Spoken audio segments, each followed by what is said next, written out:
ഈ ഉത്സവങ്ങൾ എന്നൊക്കെ പറയുമ്പോൾ ഒരു പ്രത്യേക വൈബാണല്ലേ. അത് നമ്മൾ പണ്ട് മുതലേ മുടങ്ങാതെ പോകുന്നൊരു അമ്പലമാണെന്നുണ്ടെങ്കിൽ പ്രത്യേകിച്ച്. അങ്ങനെ പണ്ട് മുതലേ ഞങ്ങൾ പോകുന്നൊരു അമ്പലമാണ് ഞങ്ങളുടെ കുടുംബക്ഷേത്രം. കോട്ടൂരാണ് ഈ അമ്പലം ഉള്ളത്.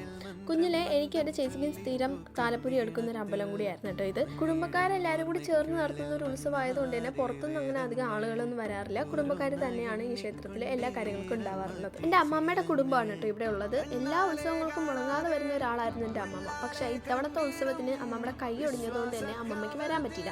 പിന്നെ ദൂരം കൂടുതലായതുകൊണ്ട് തന്നെ നമ്മൾ നിർബന്ധിച്ചില്ല. കുഞ്ഞിലെ എന്നെ കണ്ടത് മാത്രമേ അവിടെ എല്ലാവർക്കും ഓർമ്മയുള്ളൂ. ഇപ്പൊ വലുതായപ്പോഴത്തേക്കും എന്നെ ആദ്യം കണ്ടിട്ട് കൂടി അവർക്ക് മനസ്സിലായില്ല. പിന്നെ എന്നെ മനസ്സിലായപ്പോഴത്തേക്കും പണ്ട് ഞാൻ കാണിച്ചു കൂട്ടിയ വികൃതികളൊക്കെ ആയിരുന്നു അവിടെ സംസാരം. ഇത്തവണ വല്യമ്മയുടെ കൂടെ പൊങ്കാല ഇടാനാണ് ഞാൻ വന്നത്. 10 മണിക്കായിരുന്നു പൊങ്കാല. 9 മണിയായപ്പോൾ ഞങ്ങൾ അവിടെ എത്തി. പിന്നെ പൊങ്കാല ഇടുന്ന സ്ത്രീകളിൽ നിന്ന് നറുക്കെടുപ്പിലൂടെ 5 പേർക്ക് സാരി എടുക്കും കേട്ടോ. അങ്ങനെ ഒരു സാരി എൻ്റെ വല്യമ്മയ്ക്ക് കിട്ടി. വല്യച്ഛൻ്റെ പേര് എഴുതിയത് കൊണ്ടാണ് സാരി കിട്ടിയത് എന്നുള്ള തർക്കത്തിൽ പോവാണ് കേട്ടോ രണ്ടുപേരും. അങ്ങനെ പൂജയൊക്കെ കഴിഞ്ഞ് നടയൊക്കെ അടച്ചതിന് ശേഷം അന്നദാനമായിരുന്നു. അങ്ങനെ ചോറൊക്കെ കഴിച്ച് ഞാൻ പായസമൊക്കെ കുടിച്ചു പോയി. അത്രേ